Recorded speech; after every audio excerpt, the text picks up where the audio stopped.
El río Jordán se menciona en la Biblia más de 180 veces. Peregrinos de todo el mundo siguen su ejemplo. Hace más de 2000 años Jesucristo declaró: «He aquí vengo pronto». Esa promesa ha resonado a través de las generaciones, despertando esperanza y expectación en los corazones de los creyentes. Hoy algo está cambiando. En el río Jordán, el mismo lugar donde Jesús fue bautizado y donde Israel cruzó en su día hacia la tierra prometida, están surgiendo nuevos descubrimientos a medida que las aguas retroceden. Ruinas antiguas, una cámara oculta, un misterioso cofre que se asemeja al Arca de la Alianza, incluso relatos de una figura radiante que permanece intacta en el río. Estos extraordinarios relatos parecen reflejar las profecías registradas en las Escrituras. Podrían ser señales de su glorioso regreso. Se encuentra el río Jordán al borde de las profecías pronunciadas hace miles de años. Acompáñanos mientras desvelamos estos misterios paso a paso y exploramos su verdadero significado. Si este mensaje te resuena, deja una breve oración en los comentarios, porque la fe comienza cuando buscamos la verdad juntos. El río Jordán, antaño vibrante y lleno de vida, el mismo lugar donde Jesucristo fue bautizado, se enfrenta ahora a un alarmante declive. Más del 90% de sus aguas han sido desviadas, dejando tras de sí arroyos contaminados y menguantes y lechos fluviales expuestos y agrietados. Lo que antes se cruzaba en barco, ahora se puede recorrer a pie. A medida que se extendían los informes sobre esta crisis, los científicos se apresuraron a investigar, señalando el cambio climático, el uso excesivo de los recursos y la sequía. Sin embargo, más allá de los datos, surgió algo inesperado. Bajo las aguas que retrocedían comenzaron a emerger ruinas antiguas y artefactos inexplicables, descubrimientos tan insólitos que podrían sacudir tanto la ciencia como la fe. Las señales han aparecido, y este hallazgo desafía todo lo conocido por la ciencia moderna. Lo que comenzó en las profundidades del río Jordán ha sacudido al mundo y parece estar relacionado con una de las profecías más enigmáticas jamás escritas en las Escrituras. Todo comenzó una mañana cualquiera y tranquila en Betania, al otro lado del Jordán, el antiguo y sagrado lugar donde muchos creen que Jesús fue bautizado por Juan el Bautista. Peregrinos y turistas se habían congregado a orillas del río, leyendo las Escrituras, ofreciendo oraciones y recordando el momento en que el cielo se abrió sobre esas mismas aguas. Y entonces sucedió lo imposible. Al principio solo se veía un brillo en la superficie, como la luz del sol danzando de una manera extrañamente antinatural. Luego los testigos vieron claramente una figura radiante de aspecto humano que permanecía inmóvil en el río, rodeada de una luz suave y pura que no parecía provenir de ninguna fuente natural, ni del sol, ni de iluminación artificial. La figura permanecía completamente inmóvil mientras la corriente fluía a su alrededor sin tocarla jamás. El agua se abría suavemente ante su presencia, como si respetara una autoridad invisible. La figura no caminaba, no flotaba. Simplemente permanecía inmóvil en solemne quietud, irradiando una paz que dejó a quienes la observaban abrumados por el asombro más que por el miedo. La noticia del fenómeno se extendió rápidamente. Científicos e investigadores fueron llamados de inmediato al lugar para investigar. Se instalaron los instrumentos, se tomaron las mediciones y se analizaron cuidadosamente las grabaciones. Sin embargo, la luz que rodeaba la figura seguía sin explicación. Su calidad y comportamiento no coincidían con ningún efecto óptico o atmosférico conocido. En Mateo 14:25, Jesús caminaba sobre el mar hacia sus discípulos, atemorizados en medio de una tormenta, pero aquí, en el mismo lugar de su bautismo, la figura no caminaba sobre el agua. Permanecía dentro de ella como si recuperara silenciosamente el río. La escena también guarda una resonancia más profunda con la transfiguración narrada en Mateo 17, 2, donde el rostro de Jesús resplandeció como el sol y su ropa se volvió tan blanca como la luz. En ambos casos, la gloria divina se manifiesta no a través de acciones dramáticas, sino mediante una quietud sagrada y un resplandor sobrenatural que apunta inequívocamente a la presencia de Dios.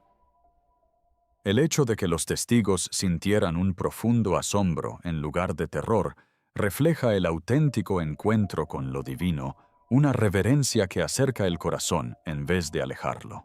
¿Qué fue lo que se vio aquí?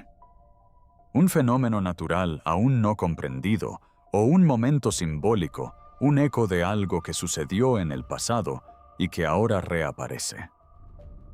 Porque si el río donde una vez se abrió el cielo, ahora revela señales de nuevo, ¿qué intenta decirnos? Poco después de los informes sobre la figura radiante, los equipos de investigación comenzaron a ampliar su estudio a lo largo de las orillas secas del río Jordán.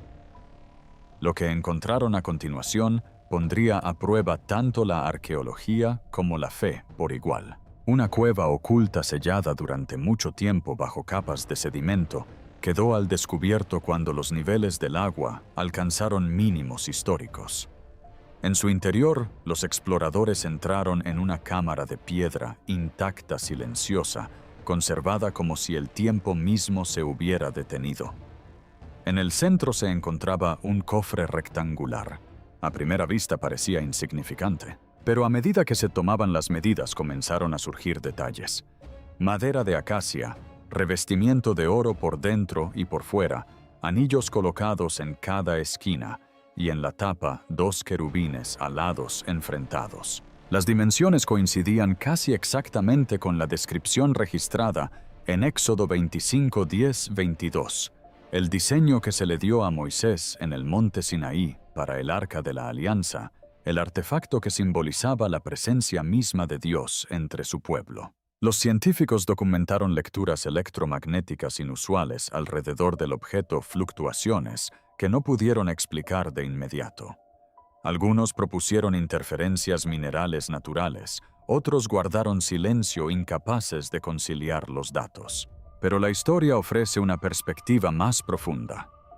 En el libro de Josué, capítulo 3, está escrito que cuando los sacerdotes que llevaban el arca entraron en el Jordán, las aguas se detuvieron, el río se dividió y toda una nación cruzó a la tierra prometida. El arca no era solo un objeto, era una señal de que Dios mismo nos guiaba.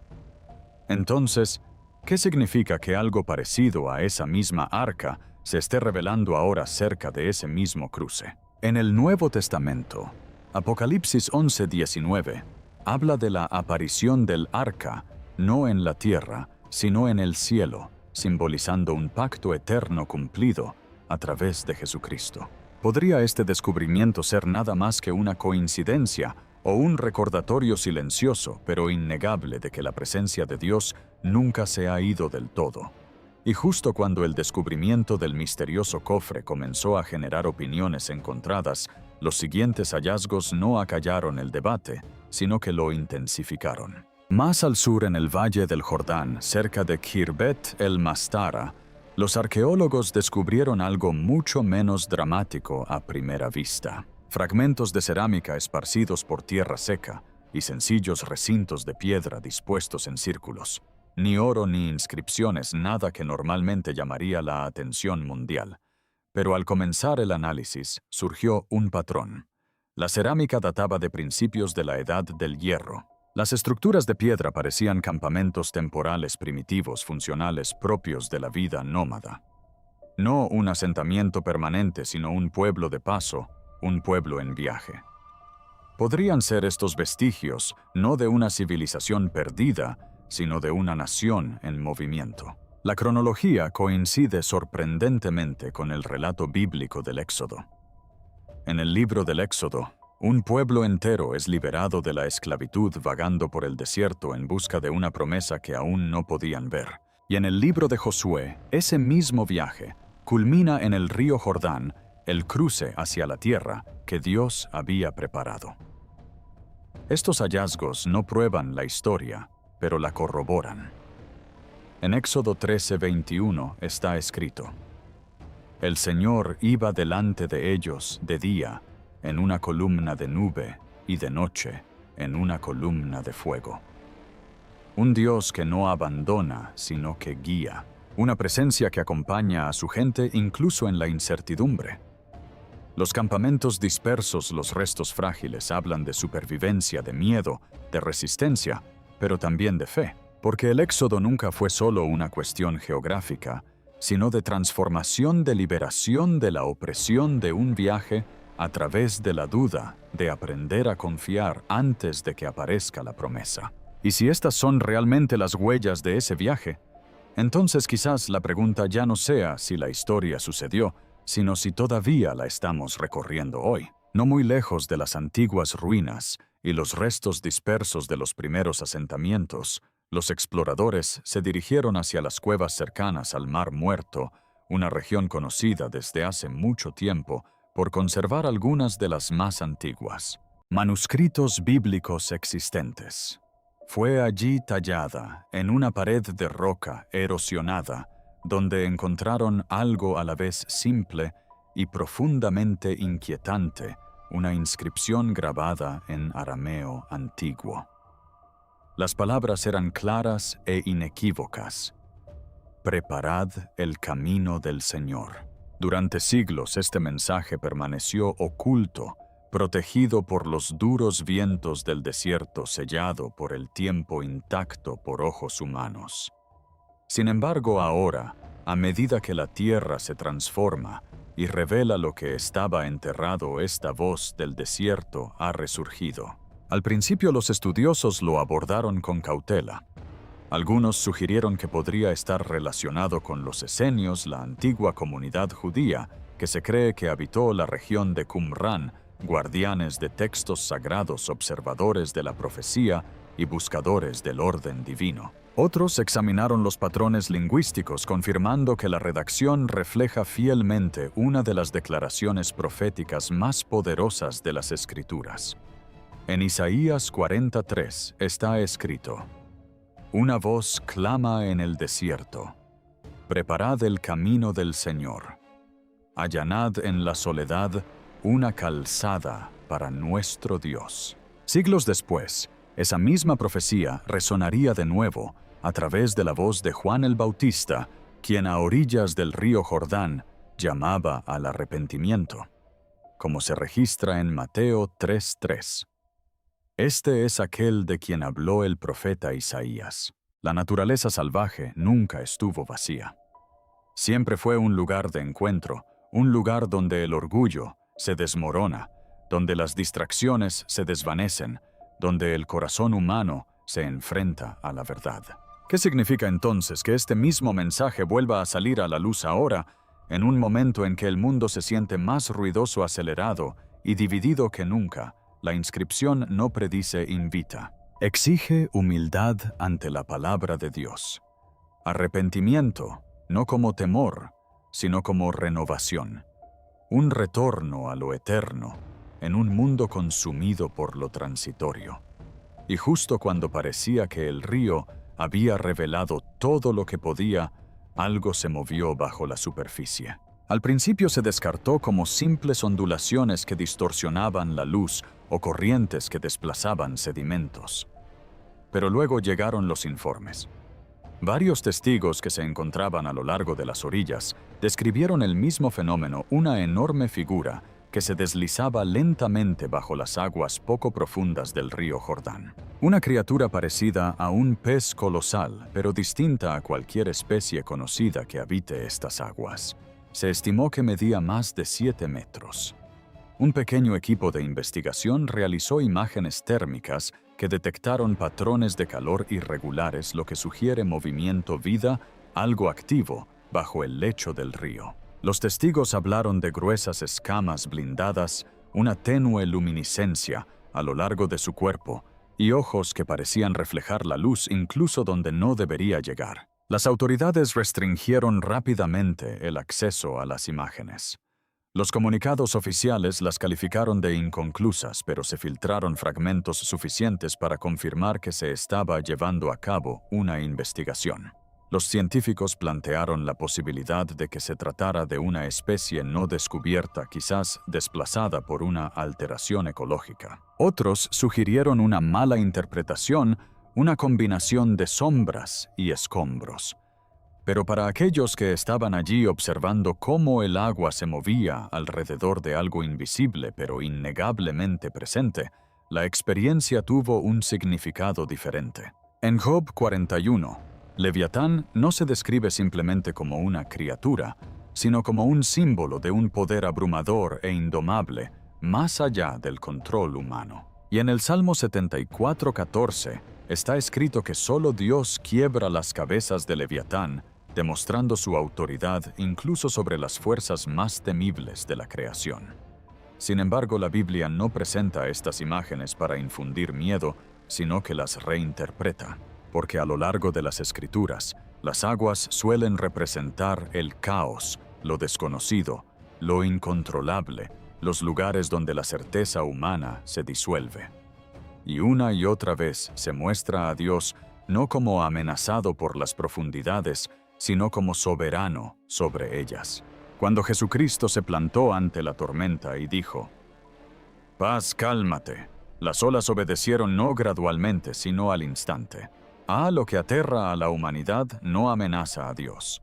Entonces, ¿qué vemos realmente bajo la superficie? ¿Una criatura, un fenómeno, o el reflejo de algo más profundo en nuestro interior? El miedo suele revelar dónde la fe aún no ha echado raíces, porque incluso la presencia más misteriosa e inquietante permanece dentro de los límites de la autoridad divina. Mucho antes de que los testigos modernos se encontraran a orillas del río Jordán, otro grupo de hombres se vio rodeado por una fuerza que no podían controlar.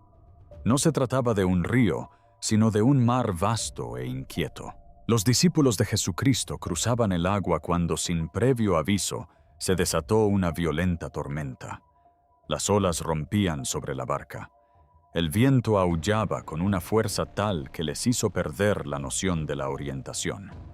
No eran ajenos al mar. Eran pescadores hombres que comprendían sus peligros, y sin embargo en ese instante el miedo los invadió. Gritaron convencidos de que no sobrevivirían. ¿Y dónde estaba Jesús? Estaba dormido. No porque la tormenta fuera insignificante, sino porque sabía que estaba dentro de sus posibilidades.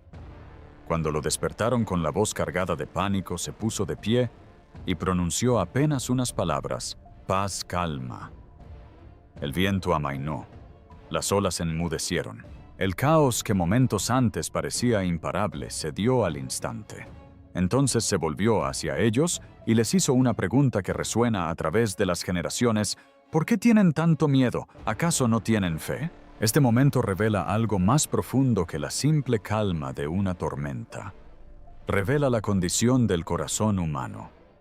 El mar, al igual que las criaturas que lo habitan, siempre ha simbolizado lo desconocido, lo incontrolable, los lugares donde surge el miedo y desaparece la certeza. Sin embargo, las Escrituras señalan consistentemente una verdad: lo que parece abrumador para la humanidad nunca está fuera del alcance de Dios. Así pues, cuando algo se agita bajo las aguas, cuando lo desconocido empieza a emerger, la cuestión no se limita a lo que vemos, sino que se centra en cómo reaccionamos.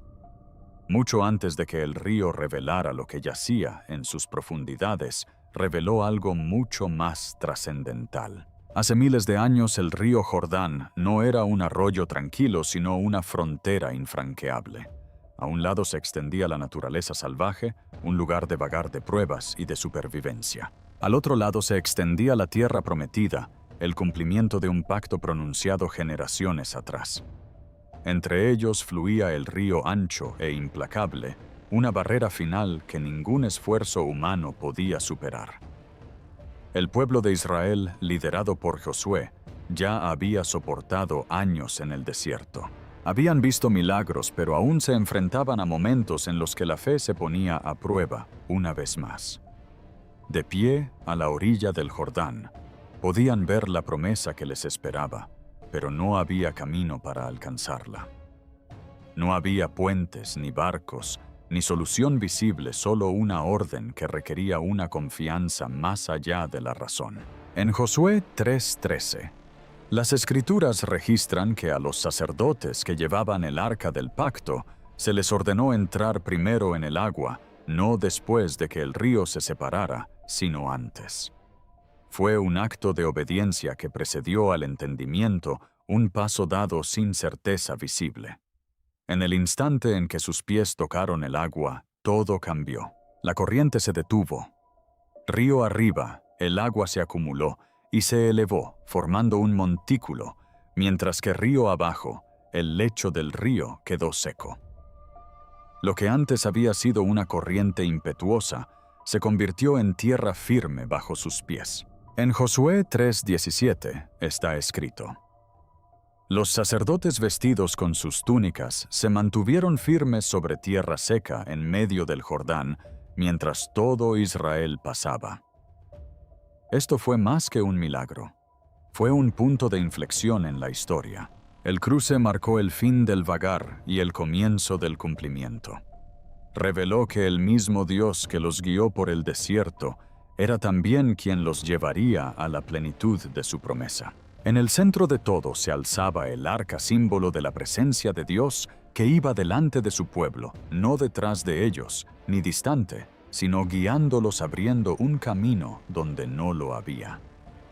El río Jordán se convirtió en algo más que una frontera geográfica. Se convirtió en un testimonio, un recordatorio de que antes de que se cumpla toda promesa, suele haber un momento que requiere fe para dar un paso adelante, incluso cuando el camino aún no ha aparecido. El río ya había sido testigo de cómo una nación cruzaba hacia la promesa.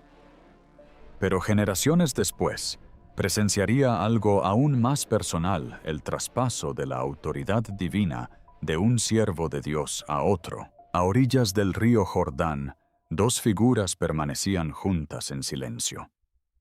Una se acercaba al final de su vida terrenal, la otra estaba a punto de comenzar la suya. Elías y Eliseo, maestro y discípulo, profeta y sucesor. Su viaje había sido largo, marcado por momentos de prueba y enseñanzas silenciosas. Pero este momento tenía un significado diferente. No se trataba de a dónde iban, sino de lo que estaba a punto de serles confiado. En 2 Reyes 2:8 está escrito que Elías tomó su manto, lo enrolló y golpeó el agua. Al instante el río respondió. Tal como en los días de Josué, el Jordán se dividió. Las aguas se separaron y los 2 hombres cruzaron en tierra seca. Esta vez no había multitudes, ninguna nación, observando solo 2 personas en la presencia de Dios al borde de algo invisible. Una vez que cruzaron, Elías se volvió hacia Eliseo y le hizo una pregunta que reveló la profundidad de su relación. «Dime, ¿qué puedo hacer por ti antes de que me separes de ti?» Eliseo no pidió riquezas, posición ni reconocimiento. Pidió una doble porción del espíritu de Elías. No se trataba de una petición de poder en el sentido mundano, sino de responsabilidad espiritual, de la continuación de una vocación que requería valentía, obediencia y fe. Momentos después, algo extraordinario sucedió. En 2 Reyes 2:11, las Escrituras relata que mientras caminaban y conversaban, apareció un carro de fuego con caballos de fuego que los separó. Elías fue llevado al cielo en un torbellino. Sin muerte, sin sepultura, solo partida. Eliseo estaba solo, pero no vacío. El manto, la misma capa que Elías había usado para golpear las aguas, cayó al suelo. Eliseo lo recogió, sosteniendo no solo una prenda, sino un símbolo de una comisión divina. Cuando regresó al río, se paró en su orilla, tal como lo había hecho su maestro antes que él. Entonces golpeó el agua. En 2 Reyes 2:14 está escrito: el agua se dividió a derecha e izquierda, y él cruzó. El mismo río respondió de nuevo: esta vez no a Elías, sino a Eliseo. Este momento reveló algo profundo.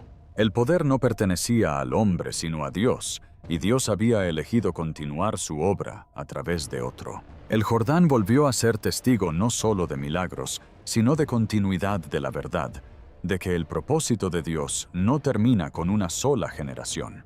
Sigue adelante impulsado por aquellos dispuestos a recibirlo. A lo largo de las Escrituras, este patrón se repite. De Moisés a Josué, de Elías a Eliseo, y en el Nuevo Testamento de Jesucristo a sus discípulos, quienes fueron llamados a llevar el mensaje del reino al mundo. En Juan 14:12, Jesús declaró: El que cree en mí hará también las obras que yo hago y aún mayores. La obra de Dios nunca se ha limitado a un solo momento. Fluye como un río de una vida a otra. El Jordán no solo marcaba finales, sino también transiciones, momentos en que el cielo confiaba algo sagrado a manos humanas. Y en esos momentos la pregunta nunca ha sido si Dios es capaz. Siempre ha sido si alguien está preparado para llevar lo que está dispuesto a dar. El río se había abierto paso a una nación. Había respondido al manto de un profeta, pero hubo otro momento en su historia más silencioso, más personal, donde sus aguas se convirtieron en un lugar no de paso, sino de sanación. Esta vez, quien se acercó al río Jordán no era un profeta ni un líder de Israel, sino un comandante extranjero. Su nombre era Naamán, un hombre de poder, influencia y éxito militar. Sin embargo, bajo su armadura portaba algo que ninguna autoridad podía eliminar: la lepra. En el mundo antiguo, era más que una enfermedad. Era aislamiento, una condición que separaba a la persona no solo de la sociedad, sino de la dignidad misma. Naamán lo tenía todo, excepto la plenitud. Desesperado por sanar, viajó en busca del profeta Eliseo. Pero lo que recibió no fue lo que esperaba. No hubo un encuentro dramático, ni una demostración visible de poder. Eliseo ni siquiera salió a su encuentro. En cambio, le entregó un simple mensaje: «Ve, lávate 7 veces en el Jordán y tu piel se restaurará». Sonaba demasiado fácil, demasiado común. Naamán se ofendió. En 2 Reyes 5:11 se narra que se marchó enojado, diciendo que esperaba algo más grande, algún acto visible, alguna invocación a Dios, algo digno de su posición. Cuestionó la instrucción misma. ¿Acaso no eran mejores los ríos de su propia tierra que éste? Lo que le costaba no era la orden, sino la sencillez de la obediencia. Solo después de ser persuadido por sus sirvientes, Naamán regresó al río. Y cuando entró en el agua, al principio no pasó nada. Ningún cambio inmediato, ninguna señal visible. Pero él continuó. 1 vez, 2, 3, hasta la 7ª. Y entonces la Escritura registra algo notable. En 2 Reyes 5:14 su carne fue restaurada y quedó limpia como la de un niño pequeño. No gradualmente, completamente. La sanación no vino por medio del conocimiento, la posición o el esfuerzo. Surgió a través de la rendición, a través de la voluntad de confiar en lo que no tenía sentido. Jordania, una vez más, se convirtió en un lugar donde la limitación humana se encontró con el poder divino. Pero la historia no termina con la curación física. La respuesta de Naamán revela algo más profundo. En 2 Reyes 5:15 regresa y declara: «Ahora sé que no hay Dios en todo el mundo sino solo en Israel». La sanación de su cuerpo conllevó la transformación de su corazón. Este patrón se repite a lo largo de las Escrituras. Dios a menudo obra a través de lo que parece sencillo para revelar lo eterno. El agua se convierte en algo más que agua. Se convierte en un símbolo. En el Nuevo Testamento, Jesucristo se pondría de pie más tarde y declararía en Juan 7:38: «El que cree en mí, de su interior brotarán ríos de agua viva». La sanación que ofrece Dios nunca se limita a la superficie. Llega a lo más profundo, a la identidad, al propósito, a la condición misma del alma. Naamán vino buscando una cura. Se marchó con algo más grande, el reconocimiento de la verdad. Y una vez más el río fue testigo no solo del poder, sino también de la silenciosa y transformadora obra de la fe. El río había llevado consigo el recuerdo de la sanación. Había presenciado rendición, obediencia y restauración.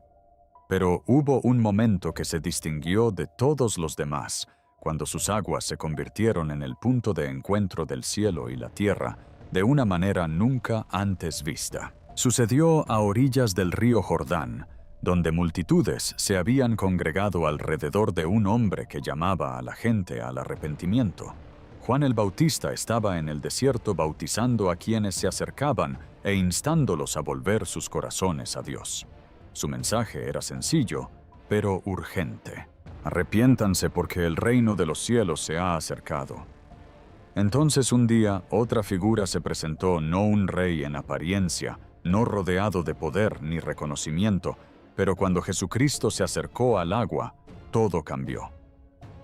Juan reconoció algo que otros no vieron. En Mateo 3:14 intentó resistirse diciendo: «Yo necesito ser bautizado por ti, y vienes tú a mí». Jesús respondió con serena autoridad: «Permítelo ahora. Es conveniente que hagamos esto para cumplir toda justicia». Y así entró en el agua. Al principio no hubo ninguna ostentación, ninguna señal externa, solo un acto sencillo. Jesús fue sumergido bajo la superficie del río, identificándose con la humanidad aunque estaba libre de pecado. Fue un acto no por necesidad, sino con un propósito, un comienzo, no un final. Entonces, al salir del agua, sucedió algo que nunca antes había ocurrido de esta manera. En Mateo 3:16 a 17 está escrito: «Después de ser bautizado, Jesús salió del agua. En ese instante el cielo se abrió, y vio al Espíritu de Dios descendiendo como una paloma y posándose sobre él. Y una voz celestial dijo: «Este es mi Hijo amado, en quien tengo complacencia». Los cielos se abrieron, no simbólica ni figurativamente, sino en un momento que reveló lo que siempre había estado oculto: la identidad del Hijo, confirmada por el Padre y atestiguada por el Espíritu. Por primera vez, cielo, tierra y agua se alinearon en un instante. El río que una vez marcó fronteras se convirtió ahora en un lugar de revelación no solo de lo que Dios había hecho, sino de quién es Él. Este momento no solo marcó el comienzo del ministerio público de Jesús, sino que fue una declaración, una confirmación de que aquel que estaba de pie en el agua no era simplemente un maestro o profeta, sino el Hijo de Dios. A lo largo de los evangelios, esta identidad se revelaría una y otra vez en milagros, enseñanzas y sacrificios. Pero aquí en el Jordán fue proclamada directamente desde el cielo. Y sin embargo, la trascendencia de este momento va más allá de la historia, porque en el bautismo, el agua se convierte en algo más que un elemento físico. Se convierte en un símbolo de transformación, de morir a lo viejo y renacer en lo nuevo, como está escrito en Romanos 6:4. Fuimos pues sepultados con Él mediante el bautismo para muerte, a fin de que también nosotros andemos en vida nueva. El mismo río que una vez llevó los pasos de Israel, la obediencia de Naamán y el manto de los profetas, ahora llevaba el comienzo de la redención. Se convirtió en testigo del momento en que Dios no solo guió a la humanidad, sino que entró en ella. Y desde ese momento en adelante las aguas nunca volvieron a ser solo aguas. Llevaban el eco de una voz del cielo, una voz que aún habla. Lo que estamos presenciando no pretende sembrar el pánico, sino despertar la conciencia. Las Escrituras revelan constantemente que antes de cada punto de inflexión importante siempre hay un período de advertencia, un momento en el que Dios habla no a través del miedo, sino a través de una invitación. Jesús nos recordó en Mateo 24:37: «Como sucedió en los días de Noé, así sucederá en la venida del Hijo del Hombre». En tiempos de Noé, las señales estaban presentes mucho antes del diluvio. El llamado era claro, pero muchos optaron por no escuchar. Hoy vemos cómo se forman nuevos patrones. La naturaleza cambia, lo oculto sale a la luz. Los encuentros espirituales aumentan. No se trata de sucesos aislados, sino de una convergencia que evoca el ritmo de las Escrituras, donde Dios se revela antes de actuar, como está escrito en Amós 3:7. Ciertamente el Señor Dios no hace nada sin revelar su plan a sus siervos. Este no es un momento de destrucción, sino una ventana de preparación, un llamado a regresar, a reajustarse a buscarlo, mientras pueda ser hallado. La pregunta ya no es si Dios está hablando, sino si nosotros estamos escuchando. Gracias por acompañarnos y reflexionar con nosotros. Si este mensaje te ha conmovido, tómate un momento para orar, acercarte a Dios y compartirlo con alguien que pueda necesitarlo.